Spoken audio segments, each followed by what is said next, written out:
What up, anime fans? I'm back with another video reviewing the Bount arc of Bleach, and this is a filler arc, but this is whole new territory for me, and I enjoyed every last minute of it. Seeing the interactions I've never got to saw in the past, it was just a great arc. Now I think it's a filler arc, and it goes from episode 64 to 91. So it was pretty long, but not super long.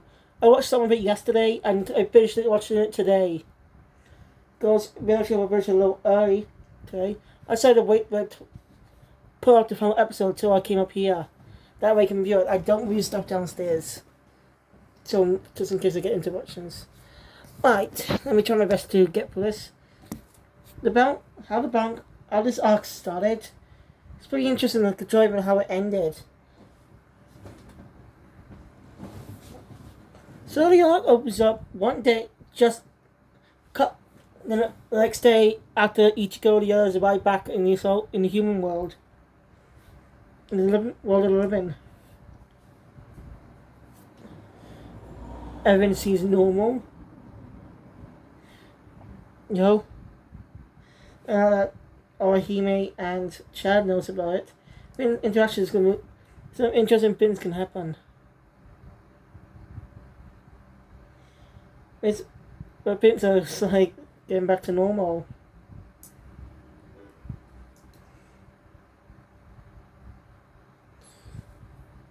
So, anyway, at school, Ichigo hears someone calling his name, and when he spots who it is, by the way, he's in class at the time. He's gonna make an excuse to the teacher quick. It turns out it's Renji Abarai. He's in the world of living now. Basically explains that he was assigned here. Ichigo pokes fun at him saying he was demoted. That was kind of funny.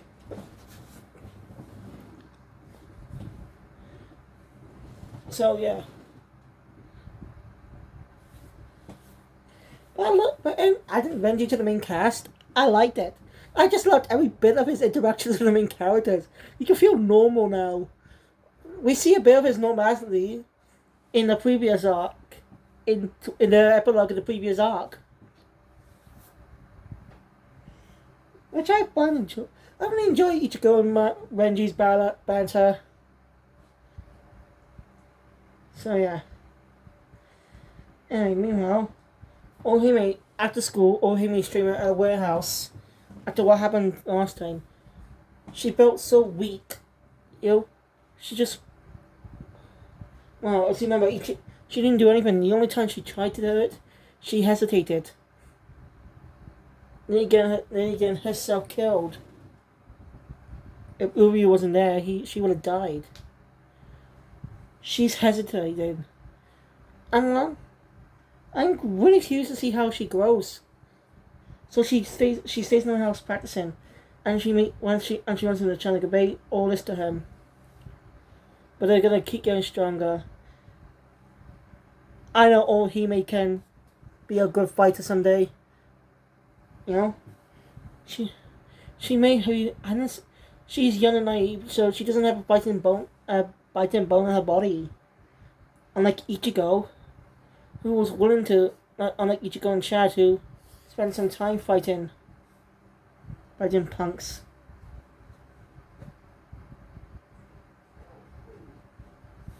So anyway. Later that night, Orihime's at home.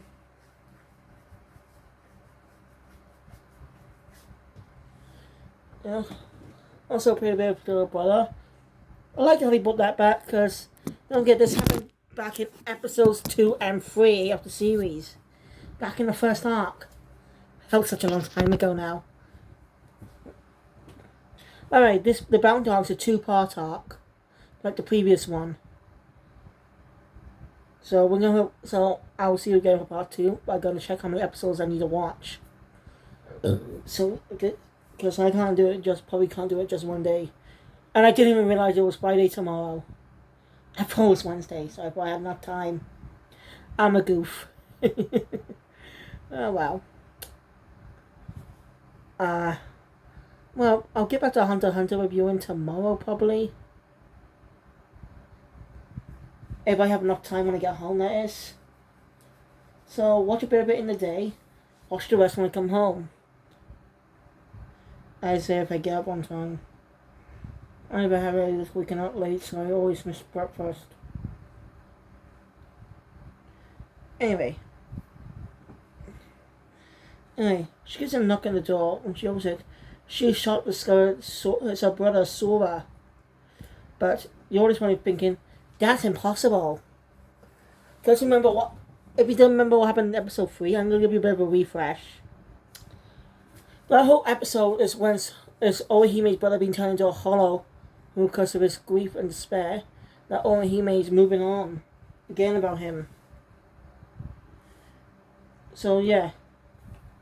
Well, ever since that incident, must have started awakening her spiritual pressure. Even that her memory was replaced. Fun gag too. Orihime's a fun character, but we don't hear her food jokes this up. So even though I like that. I like the English dub cast, definitely share as Orihime. Good choice. And it's cool they got Johnny on Bush as Ichigo. I don't know if he's been in any other anime at the time, but prior to Bleach. If he has, let me know in the comments below.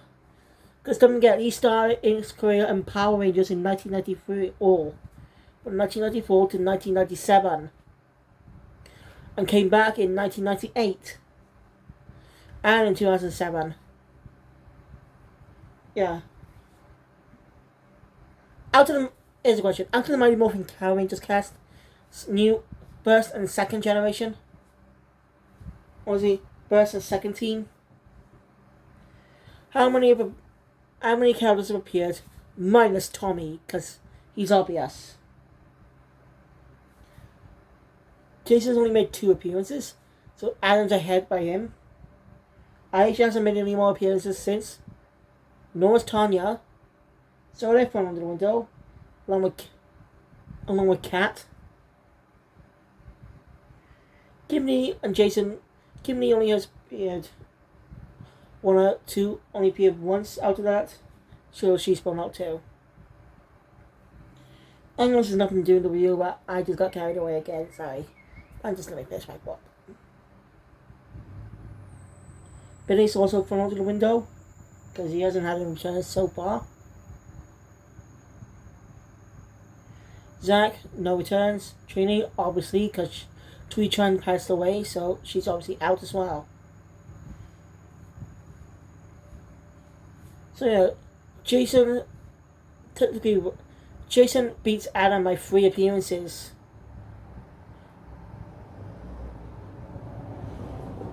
Because after Mighty Morphin Power Rangers concluded, Jason appeared in the Turbo Power Rangers movie, and then 2001's Power Rangers Wild Force, not 2002's Power Rangers Wild Force episode for Red Red, and 2007 and 2020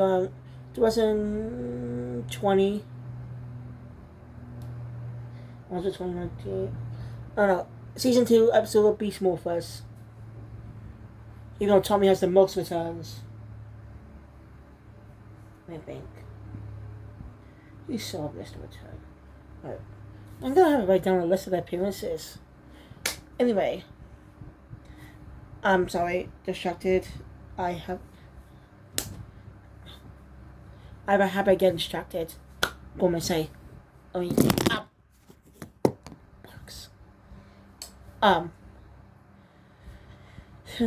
Anyway, back to what I was describing about that episode. At the end of the episode, Sora after doing his best to resist control, used to see Ichigo's on plateau and go exercising himself to the world into the Soul Society. So souls are not allowed to return from the Soul Society, as you know. But how's he here? We know this is someone definitely bitchy. Hime doesn't know that. So, yeah, she doesn't realize that that's a fake. Well, Renji senses some spiritual pressure and wakes Ichigo up. Alright. Renji's staying at Urahara's house.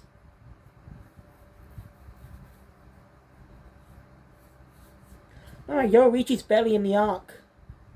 She does appear in cat form in one episode. But she appears in human form, well, in 2 episodes. Then she appears in human form a few more episodes. But she's barely in this part of the arc. So she's going to be appearing more in the second half. Anyway. Chad also senses spiritual pressure.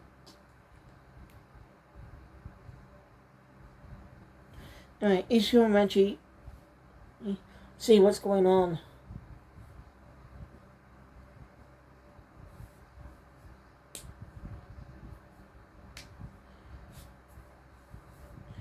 Seems what the hell, something's definitely going on.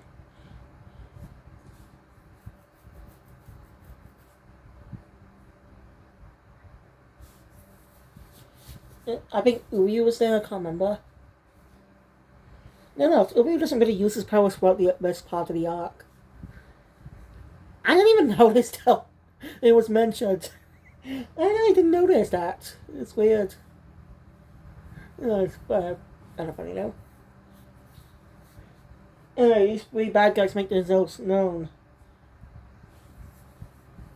They captured Orihime. And the only way they return her is with a little game. The young girl incubates them. So yeah, when Chad's kidnapped, back to a fake Orihime.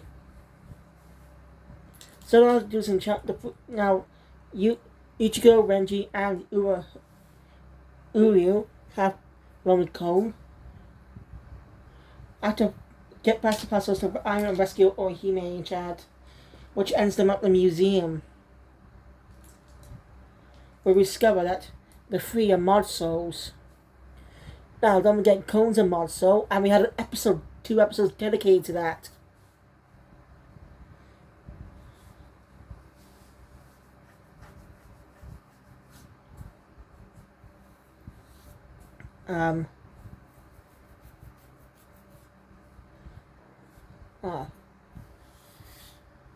So, yeah, just get past that challenge, Senior 3 and Challenge Orihime. Another challenge is initiated. Meanwhile, Yoruichi and the new leader of the Punishment Force got tracked down in some investigation from the Soul Society has been picking up since 7. Now, we initially think it's something to do with what's going on. Because throughout most of the arc, the Soul Society sees separate from the world of the living. I mean, not in a physical sense, I mean in a story sense. Because they don't really seem much connected in their stories. Feels like separate stories in one. Like, say, the previous arc, which wasn't bad, by the way. I enjoyed the separate stories. But as you know, there are 2 stories, A and B stories. A story focuses on the main characters trying to battle their way to rescue Rukia, while the B story focuses on the inner conflict in the captains of the squads, which come together towards the final act. Anyway, turns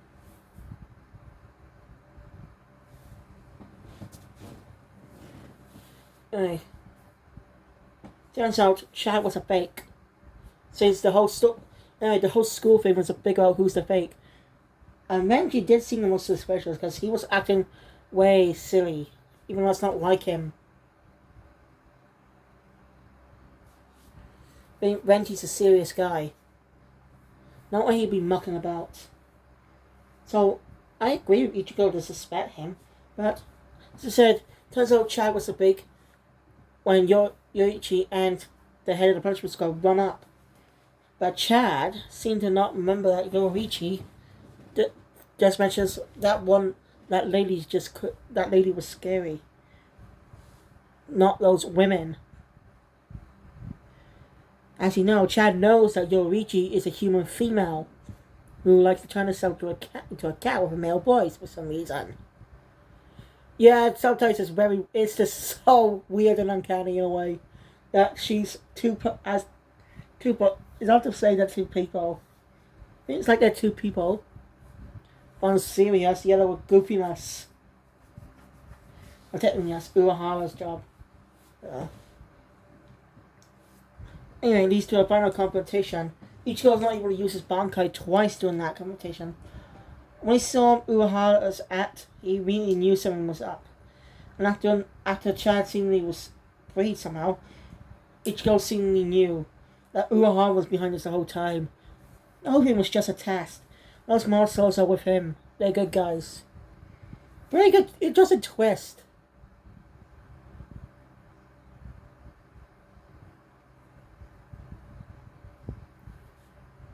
He was just trading them.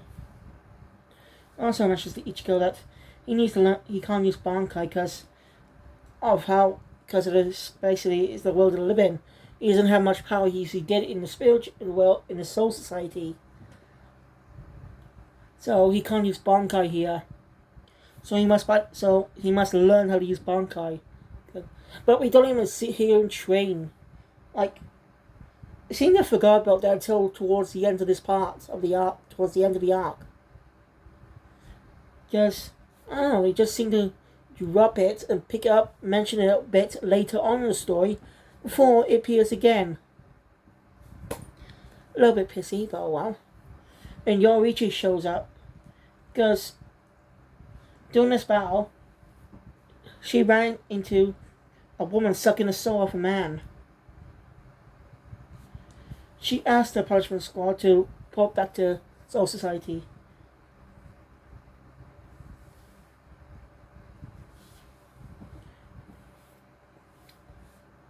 So anyway, Yorichi tells him everything. That these people are called Bounts. They suck the souls of people. They suck souls and eat them. But usually of the dead, they have a rule that must not be broken. They cannot suck the souls of the living, but now they started doing that. That one's name is Yurina. So Urahara sends the three monsters to protect both Ichigo, Ohime, and Chad. Use them as sensors since they can't detect their spiritual pressure. But of course, the only way to do that, though, without people noticing, is to have them in stuffed dolls. They kind of get spoiled a little bit in the ending. But the opening doesn't change until a few episodes later. God. I mean, the openings don't really symbolize the arcs really much. Like, opening 3? Well, it was the opening 4, but you get the point. Opening 4 was pretty interesting. So the three monsters get put inside soft dolls. There's some fun bits with them. Each one of them getting on pretty into similar.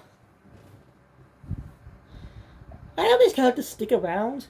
I don't think they were in a manga, but there could be a similar situation to Rurouni Kenshin, where the anime created 3 original characters for the series. That is the Doctor of the Kashini family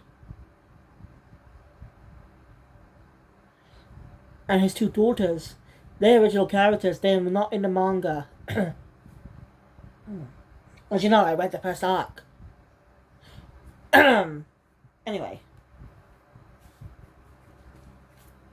So, yeah, anyway, they sense the spiritual that one is detected, 2 are actually detected. Ohime and Chad up in one. Well, Ichigo runs into the other, the one that Yorichi ran to, Yurina.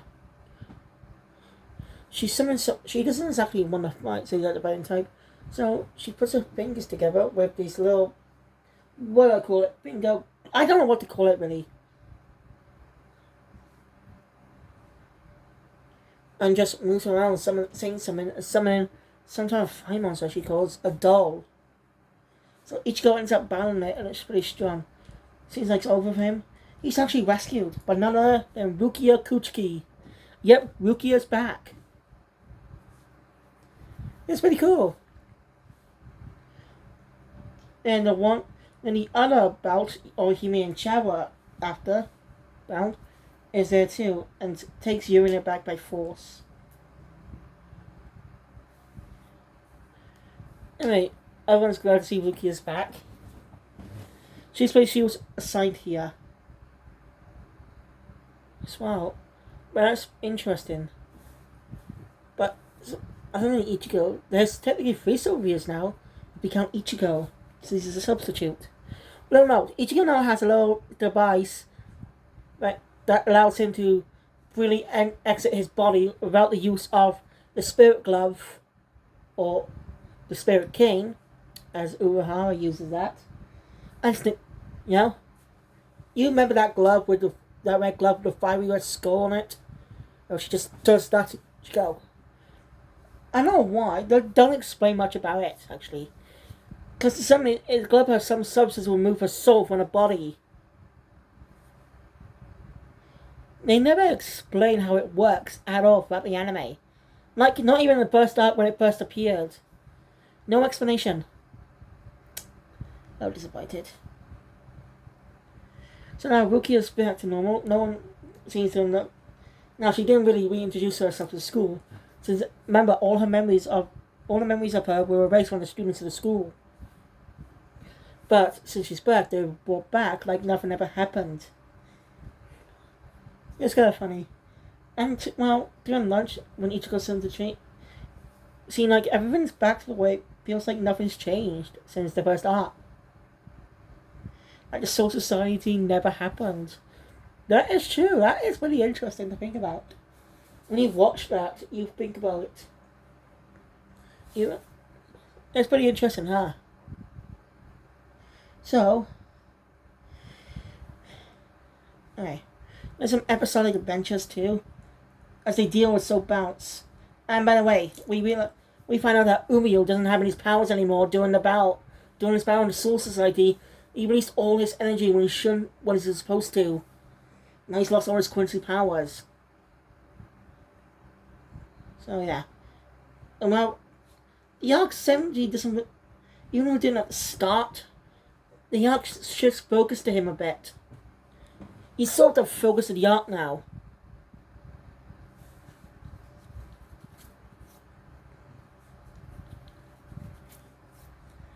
So yeah. By the way, Rukia still hasn't recovered much of her soul powers yet. So right now she has to fight her Gigai for a bit. They don't mention that until later in the story. And again, it makes sense because it hasn't been that long. It's only been a few days since the events. It's only been a couple of days at that point, hasn't it? And she's been in that cell for a lot longer. So it's going to take her some more time to recover her powers. But when she does, I can't wait to see what her Zanpakuto Toe does. Remember, since we didn't know the Zanpakuto Toes had names and they were alive during the first arc, we never saw or anything about that. Alright, I'm doing my best to catch up on this anime so I can watch the 1,000-Year Blood War, which is coming out soon. I can't wait. And also I'm going to be checking out the movies. And I'm going to try my best to get through Hunter x Hunter tomorrow. The last arc's going to be cool. Or I could just watch it on Blu-ray. Duh. Why don't I should just do that then. Let me check something. I just did a check on my Hunter x Hunter Blu-ray of Part 6.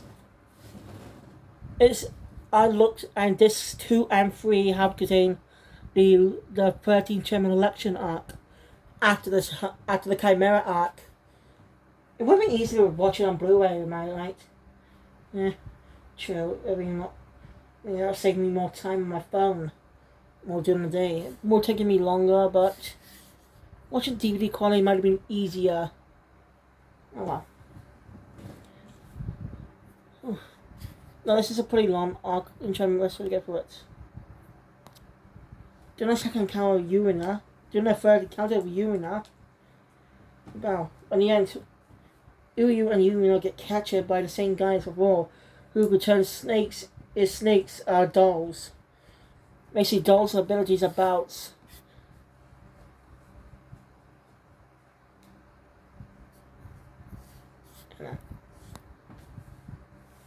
So yeah.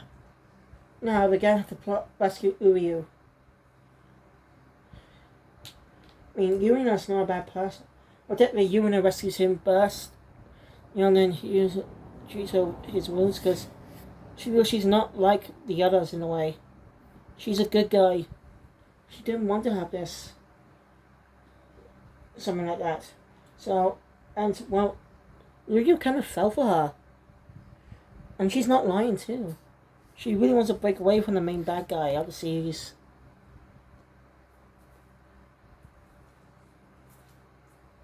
So, anyway, then they get captured by another doll user. And about. You know, the dolls having different abilities, the forms. Kind of reminds me of JoJo's stands. That most likely got inspiration. By the way, I've been reviewing Fist of the North Star. I only reviewed the first arc so far. I'll be back with the second arc soon. So don't worry about that. I guess hope it gets better because the first arc was underwhelming. I'm losing focus again. Gotta make sure I get this quickly. So anyway, they capture at the mansion. So now the main gang break in. If Ichigo turns out they have a traitor solely program. who is Kenpachi Zaraki, the captain of Squad 11, who battled Ichigo and kind of became an ally? He was a fun guy. We do get some fun though bands up on the Soul Society most of the time. But again, it felt mostly disconnect as other than elements, the investigation elements of the story about the Bounts. They investigate a lot of things. There's a lot going on in Skimbo, but you just have to watch the arc for yourself. Anyway. So Ichigo ends up bowing to. He doesn't. Snake Guy gets killed because he's was a traitor. Now Ichigo bows to Solipa Ishimori. Now, why does he hate Kenpachi Zaraki? Well, he used to be a Squad 11, but that's before Zaraki became captain. He challenged the captain to a match, which is when it's witnessed by a few squad members. The match is official. It's a fight to the death. Well, so supposedly, and obviously, Kenny won. Kenpachi won, or Kenny as his lieutenant calls him. She gets him pretty well. She's kind of weird. Anyway.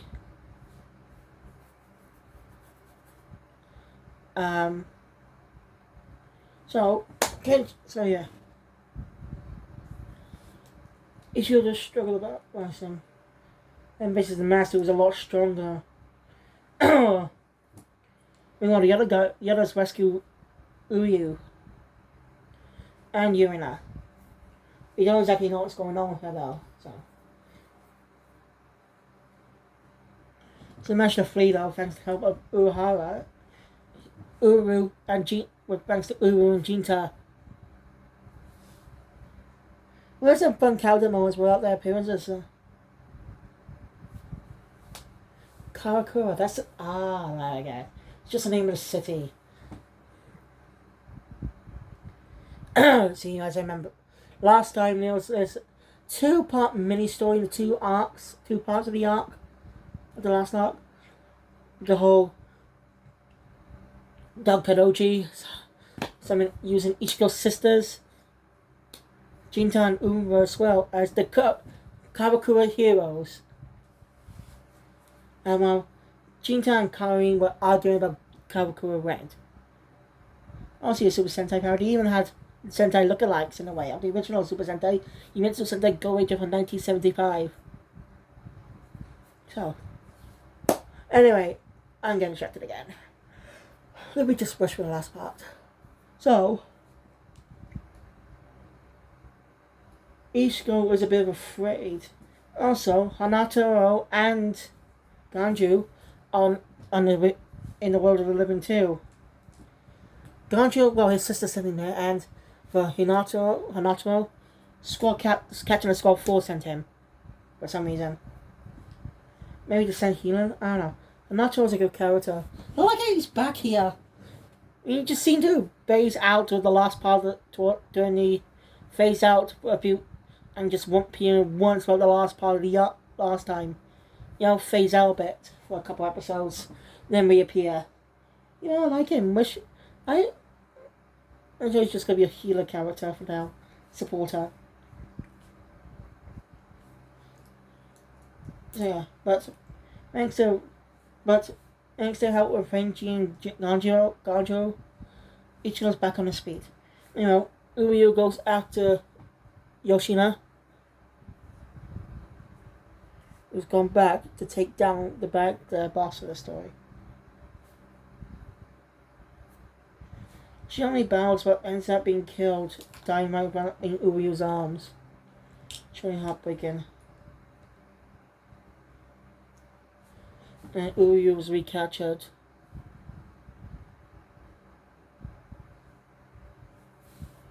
Yeah, that's all pain in the ass. Even though we just fucking rescued him. No, wait, they didn't capture him, sorry. Because he lost his powers, so he's useless to the... they were after him because he was a Quincy. But why? We'll find out later. So yeah. Uryu decides to go as a pride with his Quincy pride.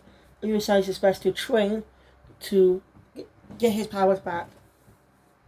Uryu, while helping some of the squad lieutenants, battle some of the bouts. And these characters we've seen before. The bouts they battled weren't defeated, killed. They were beaten, but they leave. They leave. Wow. Now the squad. Now they head into the caves and do battle. While Uryu gets a visit from a familiar face, the lieutenant of one of the squad captains, the one who killed the Quincy's, killed his grandpa. So,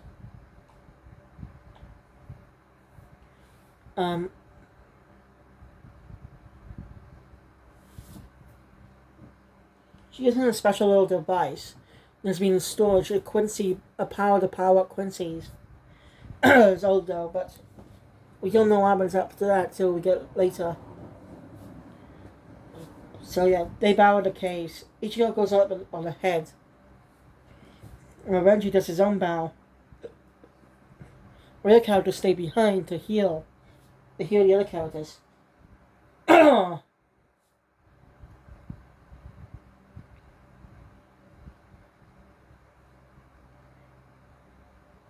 yeah. Ichigo does end up bowing the head, big bad of the story, but gets brutally injured. He's strong. And we learn that he wants revenge on the Soul Society because they were created by them. In revenge for what's going to happen to them in the past. Basically being ostracized and stuff. Like the Soul Reapers lied to them and stuff. But that pisses off Ichigo more. He does sympathize with them, but he pissed off because, well, that doesn't give an excuse to kill innocent people. Even Renji agrees about that. Because in the little battle, he got injured while protecting the little boy. That wounded his pride a bit. So that's why he faced that last battle alone. Because he was still dependent on the others. Now, being dependent on your team or your friends it's not bad. But you can't be over dependent on it because it might get you killed in a situation. You must speak for yourself. Renji knew that.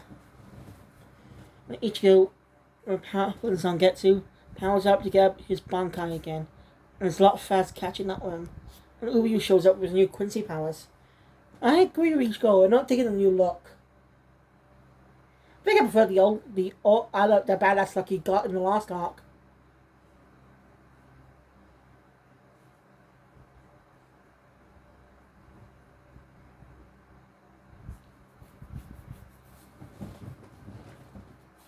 Oh, it's a long mystery. Someone put a password on the research and development pin. Well, that's not a whole point, but it's probably going to come out next time. Anyway. For some reason, Uryu shoots an arrow into the portal that's opening up. Basically, it powers up the portal. It's why they want to power the Quincy. Because he's special. The controller special soul summon. But he didn't do it for them. He did it so he could fight them on the other side, the Soul Society. after they leave, he explains to the Yellows about some of the things. Basically, there's not enough power to power up his soul in Soul 11. Sorry, in the world of 11. Then he's gonna do it in the Soul Society, and he's gonna kill the bad guy. The Yellows give him a chance to face it. The Yellows agree to what he wants, knowing that he wants this so badly. So yeah, it's personal for him too. So yeah. Now they're of course, they're gonna head to the Soul Society next. We also need a lot of training too. So we're back to the Soul Society already, but this is gonna be different. Instead of captains fighting captains, blah blah blah, we're gonna have some Soul Reapers on the good side now, fighting these bouts. But anyway, that's it for this video, guys. If you enjoyed my content, please hit the thumbs up button. Want to see more, subscribe to the channel, hit the notification bell. You'll be up to date on videos that comes in the future. Until next time, guys. Okay, thank you all for watching. Keep things out.